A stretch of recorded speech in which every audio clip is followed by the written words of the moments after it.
Talktime.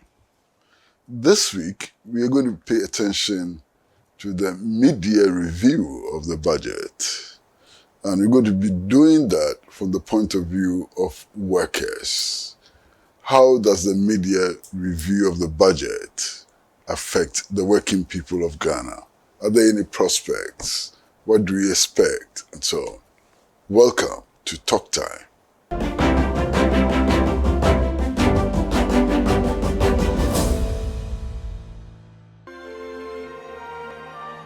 It all begins as a cloud high above Ghana, where tropical rain falls in the rainforest. The rain passes through fractures in ancient rocks and begins its journey deep beneath the earth. Interacting with these rocks, it gathers essential natural nutrients in unique proportions. The rocks produce the essential natural mineral compositions required for healthy growth. The water finally accumulates in a natural aquifer where it is protected from pollution. Retaining its original purity and natural minerals, it is then extracted by our experts, where the remaining particles are removed.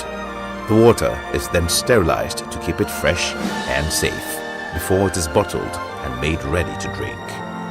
Not all bottled water is natural mineral water, so when in doubt, look for Voltic Natural Mineral Water. Voltic, naturally.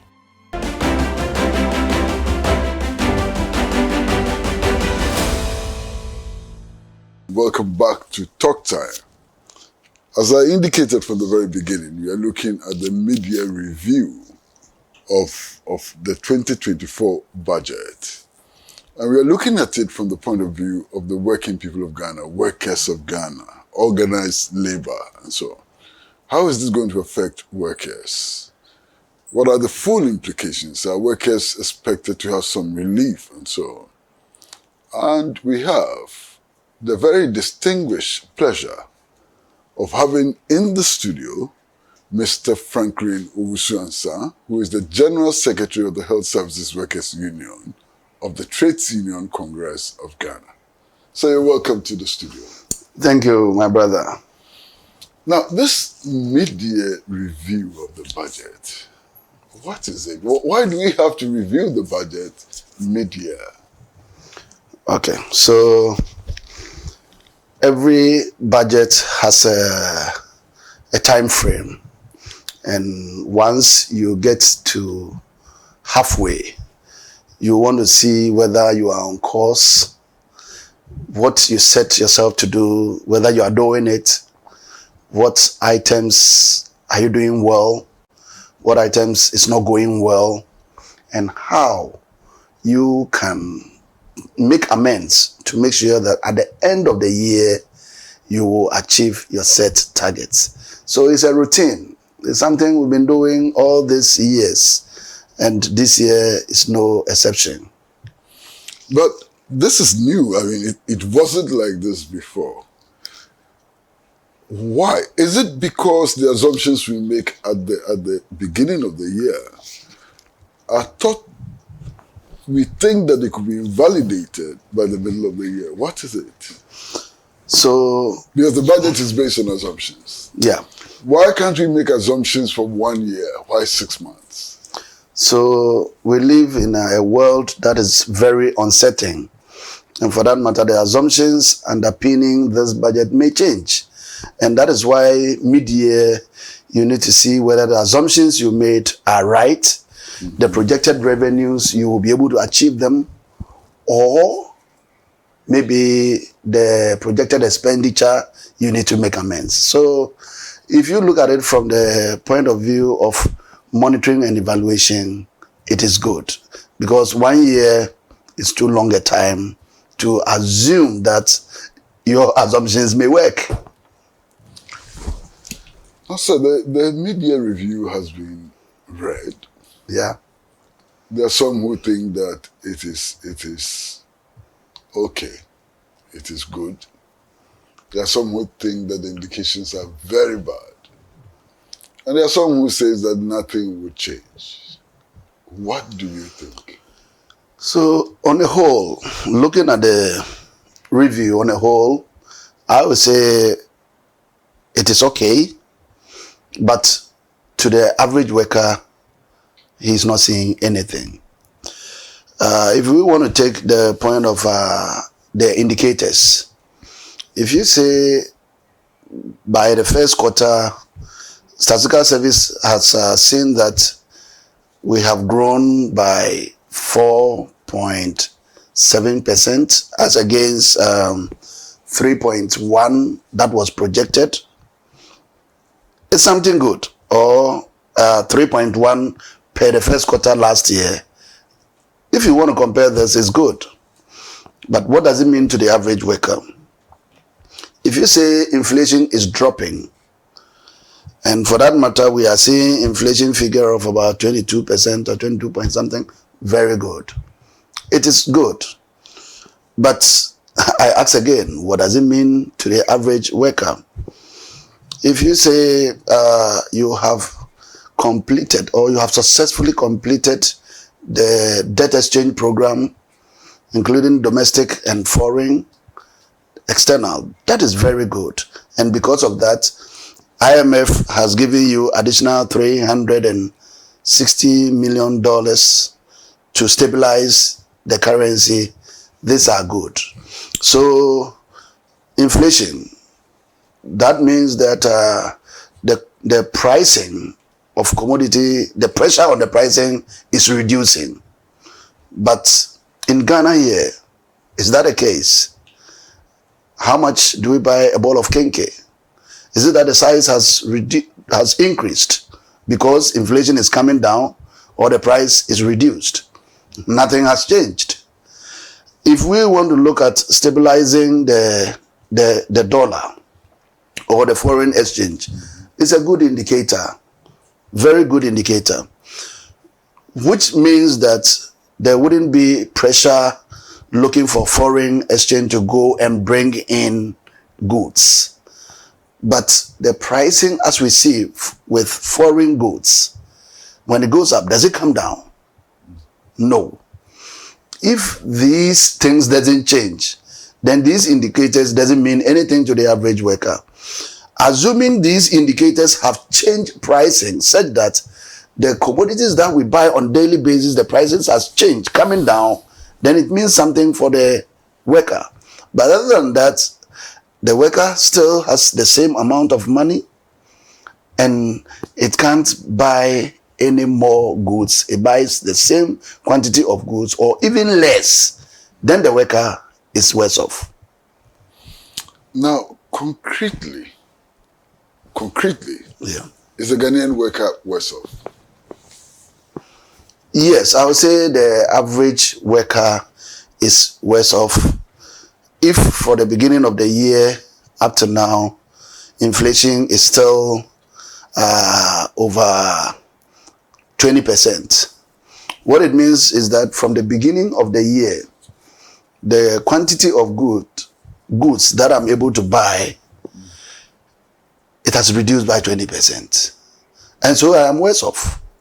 That is what it means. Unless, of course, at any point in time that we realize inflation is going up, we adjust salaries.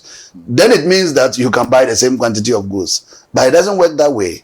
So at the end of every year, we realize that the quantum of increase in terms of salary does not even match inflation alone, let alone taking into consideration the other factors. And for that matter, every year or year on year, the worker is made worse off. Now, there's a lot of talk about inflation, gross domestic product, and all of that. And you say that it doesn't directly affect the working people, their standard of living, and so. What do you think would change the condition of the working people? So there's the need to lower the inflation further into single digits, and also the exchange rate still needs to come down further. Some years back, after the redenomination of the CD, we realized that the CD was matched one-on-one to the USD. It means that people were receiving 2,000 Ghana cedis as salaries were receiving $2,000. Today, how much do you need to receive to get $2,000? You need to get about 30,000 Ghana cedis. Have salaries increased drastically to meet this, such that, let's say 20 years ago, if let's just take about 10, 12 years ago, if I was receiving $2,000, in today's terms, I'm still receiving $2,000. No. So if at least these two statistics, if they are able to reduce drastically, then the average Ghanaian will be better off. But if the reduction is that minimal, and even if it reduced drastic but still high, it still doesn't make any difference in the lifestyle of people. Yes, we know the other factor will also have to be the fact that we should be living on living wage and not the minimum wage that we're talking about. My brother, today, if the minimum wage in Ghana is about 20 cedis for 8-hour work, my brother, who meaningfully, even a single person, will be able to live on 20 Ghana cedis a day? Transport, meals, clothing, shelter, electricity, water. Oh my goodness. Yeah. That is woefully inadequate. Yeah. So we need to change the basis for which we look at some of these things. And then we also know that we have developed too much taste for foreign products. It's also one of the factors that is not helping us. If we are able to eat or consume what we produce basically, then that is where we know will help us. But going into the budget, I don't see much in terms of agriculture, how we want to change our base.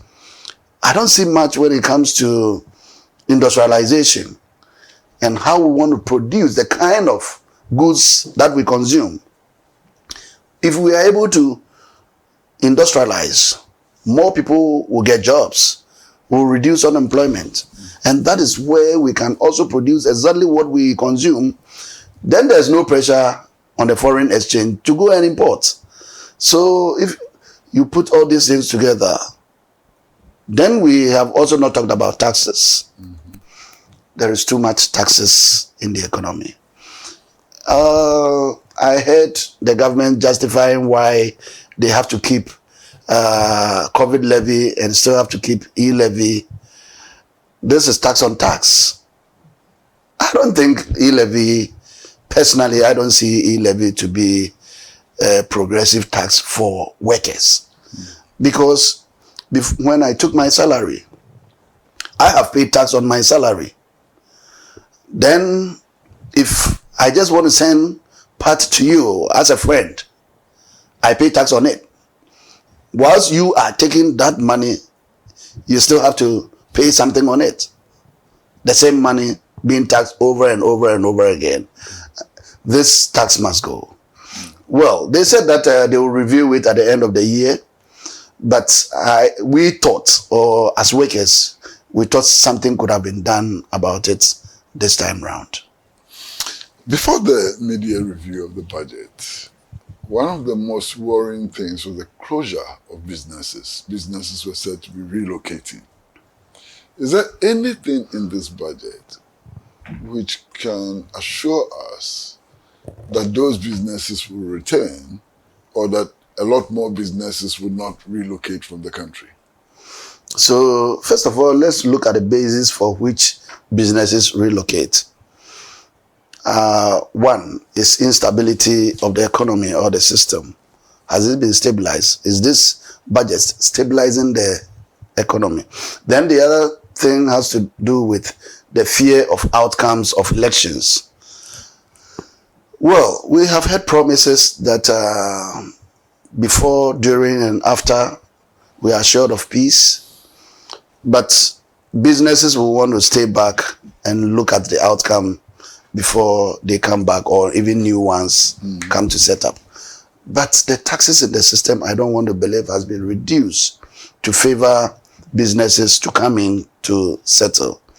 And also perhaps the way we manage that tax system, especially how we manage the free zones system. Some few businesses are benefiting. They are not paying the taxes. So it's a matter of also widening the tax net rather than concentrating it for the few businesses to suffer the bigger picture of it. And these are some of the reasons why businesses will want to come in or leave. People may fold up if they find out that the taxes are too much for them, and for that matter, they are not making maybe profits. Well, viewers, this is Talk Time, and we are in a conversation with Mr. Franklin Osuansa, who is the General Secretary of the Health Services Workers Union of the Trades Union Congress. Incidentally, we've heard reports that he probably would be contesting for the position of Deputy Secretary General of the TUC. We're going to go on a short break, and when we come back, we'll continue the conversation on the mid-year review of the budget. Short break.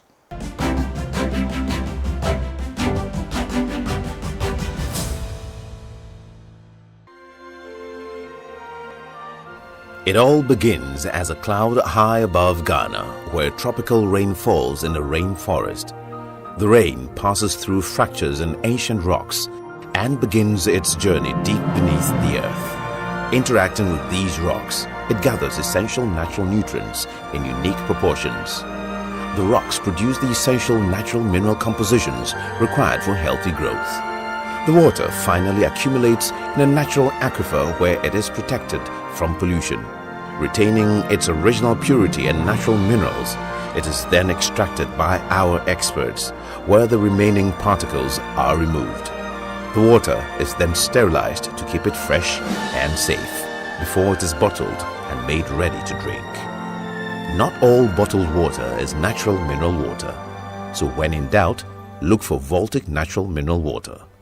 Voltic, naturally.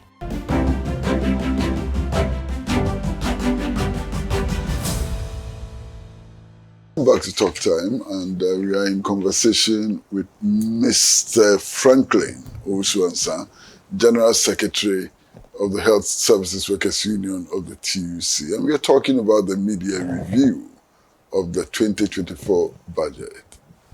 Now, sir, you represent workers in the health sector. Yeah.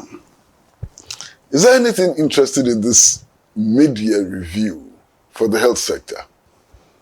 Well, we have seen that government have completed some major health facilities, and that is a good sign, and it is good for all of us.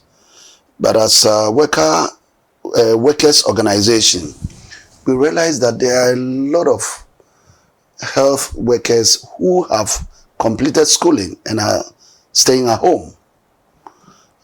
We have about 3 to 4 years badges staying at home. And I didn't see much in that area giving us the assurance that these people will be given some job to do. If we look at the health trainee allowances, yes, we saw some sentences in there which suggest that they are being paid or the arrears will be cleared. That is good. But if I finish school and I'm not getting any work to do and I'm still staying at home 3-4 years, I think it's not the best. The individual may be stale by the time he or she is employed. So we think that there is the need to make sure that all this category of staff who are, or category of citizens who have completed school, they are not staff yet because they have not been employed, should be employed to give care to us. But also with health insurance, we have seen that they have broadened the classes of diseases that will be covered. Yes, that is a good thing, but I think more can be done in that area. And also the pricing. We have also seen that, or in the health sector, we have also realized that the costs, we don't cover the full cost of taking care of the individual per what the health insurance pays. We expect that the health insurance should cover more than it is covering now to make the health facilities stand and work to deliver the kind of health care that we are looking up to. We also saw that when it comes to direct transfers, which is not directly relating to health, but it's good for healthcare as well, because it gives the individual at least some basic money. The LEAP program, livelihood empowerment, we realize that government continues to pay, and in the budget they said they were paying about 5.4 million Ghana cedis. We want to believe that it could be expanded to cover more people, because there are a lot of people in the system who can't make ends meet even for a meal, let alone buy essential drugs. Some of these people may not even be covered by the health insurance because they are unable to even register and pay for, except those who are beyond certain age and they are covered. But even beyond the health insurance, what happens? That is also another thing that we should look at. Well, health workers have complained about the lack of basic equipment in the hospitals and clinics. I mean, if you take the 37 military hospital, for example, the MRI machine has broken down, the X-ray machine has broken down. This is for months. Is there anything in this media review which suggests that the equipment, lack of it, would be addressed? So if we look at healthcare financing, the totality of which has to do with infrastructure and human resource, do we have adequate equipment or the infrastructure to take care of our health? The answer is no. Maybe very soon you begin to see health workers demonstrating, not because of their conditions of service, but because there is lack of equipment to work with. If we read the Abuja Declaration, we said that Africa countries should use at least 15% of their annual budgets to finance health. How many countries have been there? Ghana, we are not there yet. So if we are not there, any budget at all that we see below that means that we are not financing our health care well. If you hear of 37, that is because it is close. Go close to the interlands, the deprived areas, and basic tools to work with is not there. Some individuals have to use, or some healthcare workers have to use their own resources to augment what is there to make sure that clients or patients who come to them, they are able to take care of them. So we need more when it comes to budgetary allocations for the healthcare of Ghanaians. One other issue has been safety, which may or may not be linked directly with equipment. I mean, health workers are saying that they are not safe at all. Basic precautions have not been provided and so on. Is there anything that gives us hope that the safety of health workers will be addressed, from this media review? From the media review, I didn't see anything on that. But It is often said that those who take care of our health, nobody takes care of them. And that is true. From where I sit and the kind of illnesses that come to my table, because I am a union leader, because the union have to take care of such illnesses, then it means that the employer is not taking care of health workers. But when we talk of health and safety in general, there is much that we can do because we are not doing much. Even safety committees that we have to form at the workplace is not there, it's absent. And so every health worker, you are on your own. You take care of your own self, safety, health.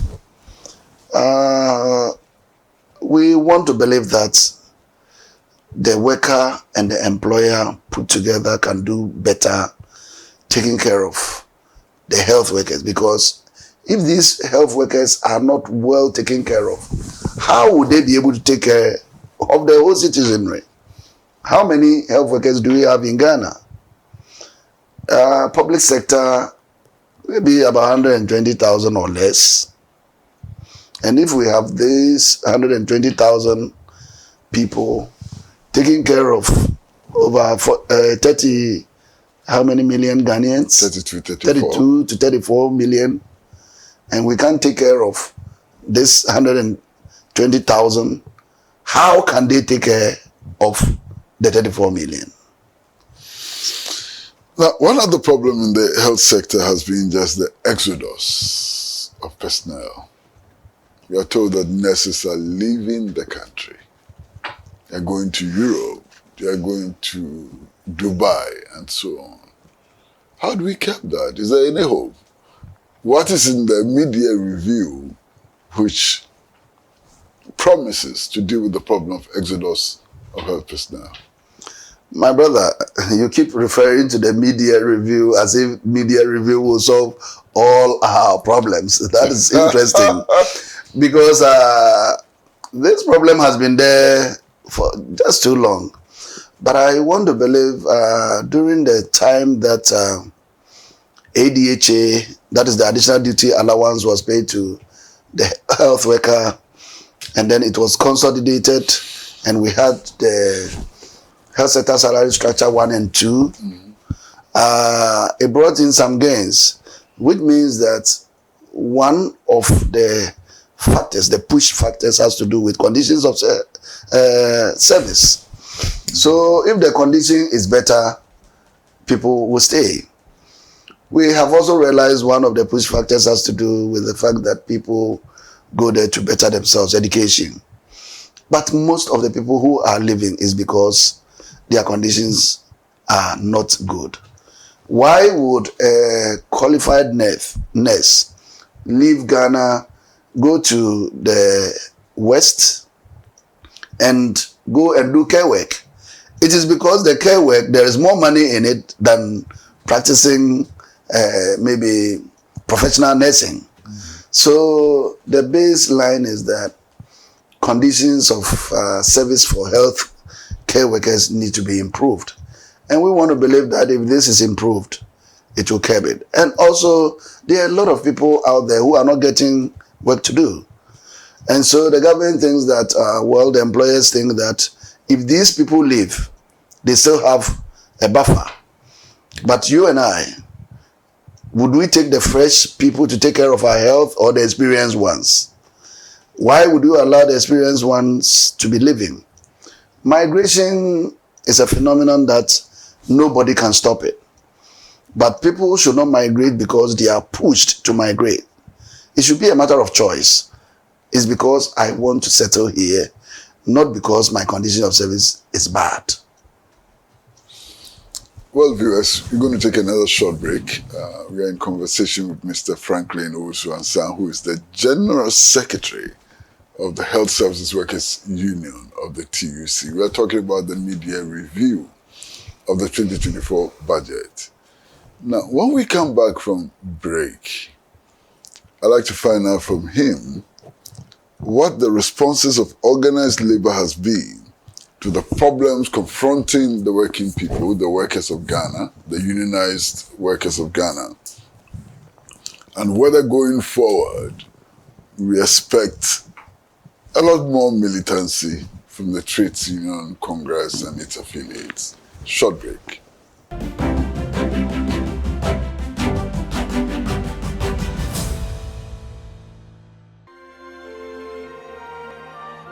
It all begins as a cloud high above Ghana, where tropical rain falls in a rainforest.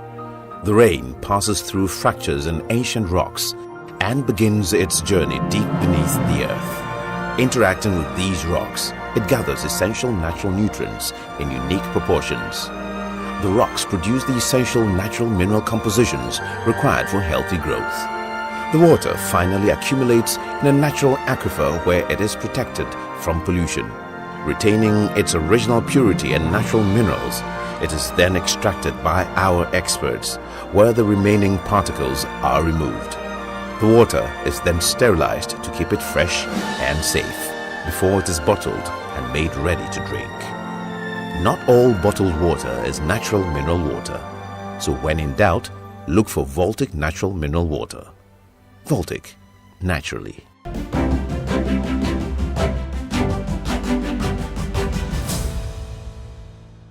Well, welcome back to Talk Time. We are in conversation with Mr. Franklin Owusu-Ansah, General Secretary of the Health Workers Union of the Trades Union Congress. And we are talking about the mid-year review of the 2024 budget. Now, sir, you know the problems. You've spoken about them. Poor working conditions, poor living conditions, businesses migrating, and so on. You've spoken about all of that. Now, what is the response of organized labor to these problems that confront workers? How is organized labor addressing them? Okay, so the issue of migration, I want to believe that we've been doing a lot of education for workers to understand that migration should be a matter of choice and not because somebody is pushing you to leave. But beyond that, we are negotiating on their rights, because some may also leave because their rights are not being respected. We are also negotiating on the conditions of service. But unfortunately, the packet from which we are all taking from is not wide enough. And so we will still continue to organize, to mobilize that and campaign for the fact that the tax net should be widened, not necessarily be increased, so that people can live and live well. But beyond that, I want to believe as organized labor, and for that matter, TUC, every year when governments are going to prepare the budget, they take inputs from us, but as to whether the inputs work or not. But I still want to believe that there's more we can do when it comes to policy alternatives or standing up for the working people of Ghana. Class consciousness should be awakened, said that if there is any policy in the system which is not good for us, we can stand up to it.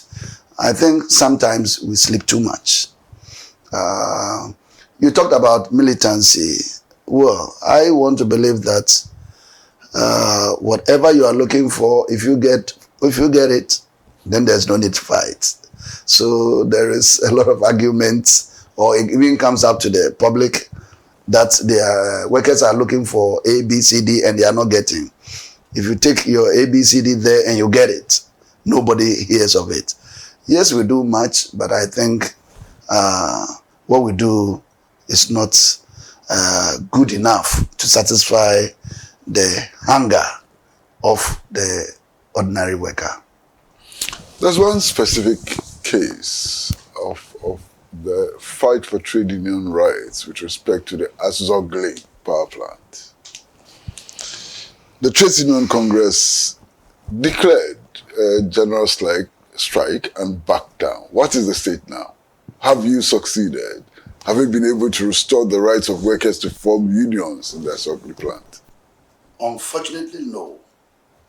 And there are a lot more in the system that have not been reported. It's unfortunate that such incidences have not come to the light, the public domain. But for Asogli, the matter is still in court.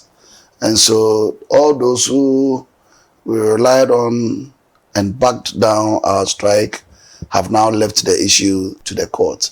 And you know, going to the court is not a day's matter, and it's not an easy tussle for anybody. So we have not left that case entirely, but it is not a good thing for labor. Even in the health sector and also in other sectors, a lot more employers are resisting unionism. And so they infringe on the rights, basic rights of the individual. There are some institutions, people have been working for 5-10 years, no change in salaries, no promotion, they don't enjoy annual leave, and a lot more. I think as trade unions, we can do better than we are doing now. Because if we look at the working population, union density is very low. Those of us who organize mainly in the public sector, we are free. But in the private sector, union density is very low. And where you have low union density, that is where they don't respect human rights or the labor rights. Do you think that the courts are the preferred places for the settlement of such industrial disputes? First of all, it's expensive. Yeah. Secondly, it takes too long. So And the trade union movement is such a powerful organization. You can get things done without going to court. So this is the main reason why the National Labour Commission was set up. But unfortunately, the commission is ill-resourced. If you look at the cases that the commissioners sit on, how many times do they meet? That is another factor. Even if they meet, there is no money to pay for sitting allowance. Can they establish more of their offices in at least all regions and trigger it down to districts so that we'll get adjudication in a faster way than we are looking? Yes, of course, the courts are too expensive, and we don't even want to believe that the courts should be the right place to resolve industrial disputes. With this, I want to believe that the government can resource the National Labour Commission well enough to deal with some of these issues so that we can free the courts for other cases other than industrial disputes. What about this case, which is still burning? I mean, the sale of 60% of some state hotels to a minister of state. You threaten strike, you back down. Has it been resolved? Will it be resolved? I personally want to believe that this issue is resolved and is gone to where it belongs to. If legally everything about it is right, morally we see everything wrong with it. And that is how come we came in strongly, and the buyer says, I'm no more interested, and the person who was selling also says, I have backed down. But we're still keeping our eyes open to see whether they will not turn around and sell it to another person to tell us that, oh, you said it was morally wrong because it was a minister. But we have more issues in SNIT than just the sale of the 60% in just 4 hotels. And so a technical committee has been constituted to look into all the issues of SNIT so that we can propose a holistic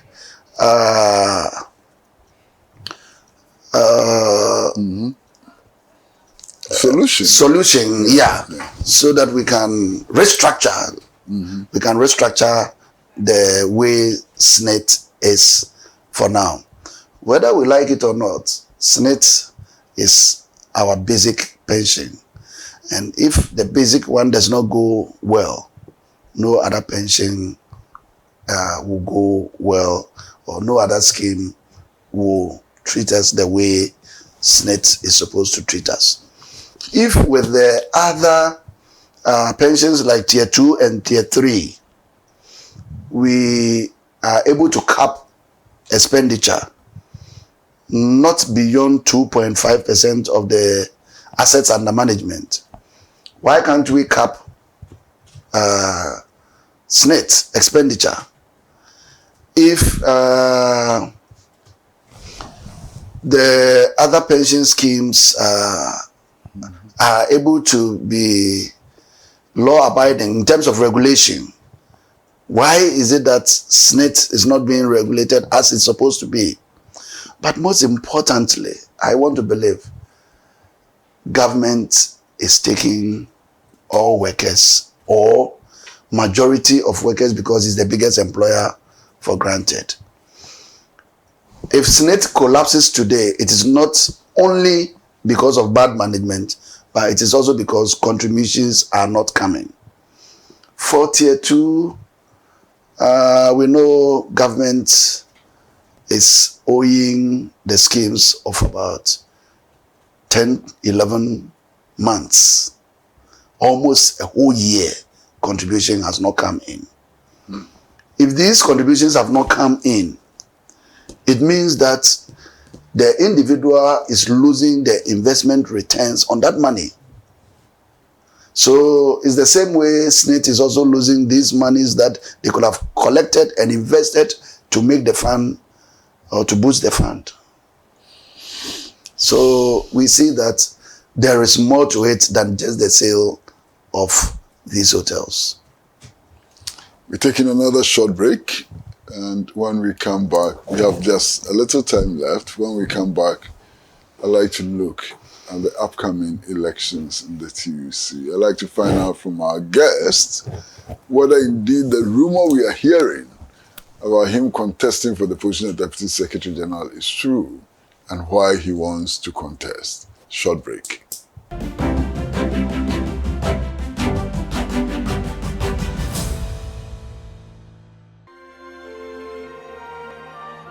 It all begins as a cloud high above Ghana, where tropical rain falls in a rainforest.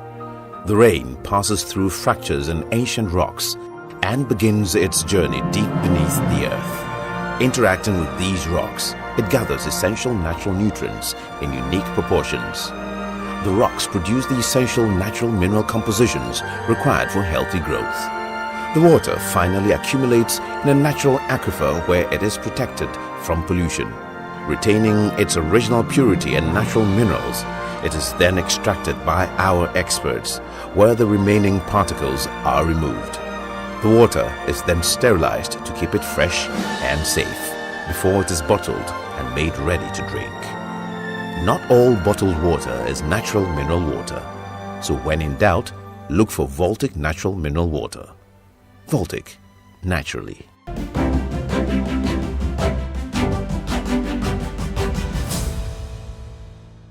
Welcome back to Talk Time, and this conversation is with Mr. Franklin Owusu-Ansah, General Secretary of the Health Services Workers Union of the TUC. Now, sir, is it true that you want to be Deputy Secretary General of the TUC? Well, I don't know where to pick it from, because these issues are issues that I personally would not want to discuss on air. But once you have asked me, if I say no, then it means I'm telling lies. So it is true that I've availed myself to contest for the position of the Deputy Secretary General in the upcoming Congress of the Trades Union Congress. Why? Well, why? It's a passion. I have the passion to serve workers. I am already serving workers at where I am now at that level. But I want to believe I can contribute more to the broader society than limiting myself to only the health sector. The position of the Deputy Secretary General is not a position that will say, when I come, I'm going to do A, B, C, D, or table my action plan, because it's going to be working in a team. So whatever you have, you bring it on board for discussion for the team and see the buy-in of all stakeholders. But if I look at what I have been able to do with my executives from the Health Services Workers Union level, I want to believe giving a broader perspective, bringing on board a bigger area, I'll be able to function more than being limited to the Health Services Workers Union. Maybe for the education of members, within the past 4 years, being the General Secretary of Health Services Workers Union, one of the things we have set out to do is welfare for members. And you know very well that accommodation is one big problem for Ghanaian workers. And not just when you are working, but especially when you leave your employment. So we have moved into the regions, acquiring lands for our members to pay over a period of 4 years. And when you are able to pay for only 6 months, you get hold of the land and you begin to develop, whilst you are still paying in bits. We have also set up additional fund to take care of the inadequate pensions in the system, because if you look at the Act 766, any worker who has not taken advantage of the third tier will not realize the full gains of the new pension law. And so we have set up one for all our members, and we want to believe this will help them. Also, we have started some infrastructure projects across all the regions. Within the period, we were able to construct 2, one in Wa, one in Takrady. We could have done more, but we used the remaining funds to purchase a very big building in Adabraka, the heart of Accra, and want to use the building for offices, and also rent part of it to generate income for the union, which will go a long way to also serve the welfare needs of our members. I want to believe, giving the opportunity on a bigger picture, we'll be able to replicate same and even do better, because in that area you have more people whose life you can affect, rather than limiting yourself to a smaller area. It is said that Dr. Yaba is leaving as Secretary General. Yeah. What's your assessment of the Yaba regime? I don't want to believe I want to do this on air, but everybody has his good side and his limitations. But on the whole, it's been a good time working with Dr. Yaba. He's been there for the past 8 years, and per the Constitution, he can't contest any longer. We wish him well wherever he finds himself. But we are happy that he's not just retiring to sit home, but he's been given a bigger appointment, being a member of the governing body of ILO. We want to believe he can still serve the interest of workers in the whole world, rather than serving the interest of only Ghanaian workers. So thank you very much for coming. Thank you, my so big brother. much for coming. God bless you. Yeah. Well, viewers, this has been a conversation with our brother, the General Secretary of the Health Services Workers Union of the TUC, Mr. Franklin Owusu-Ansah. I hope that all of us have picked a thing or two from this conversation. Please keep your dial on Pan-African Television until we meet again next week, because we bring you the best in everything. Bye-bye. From all of us at Pan-African Television, the producer of the show, the director of the show, and everybody at Pan-African Television. Bye-bye.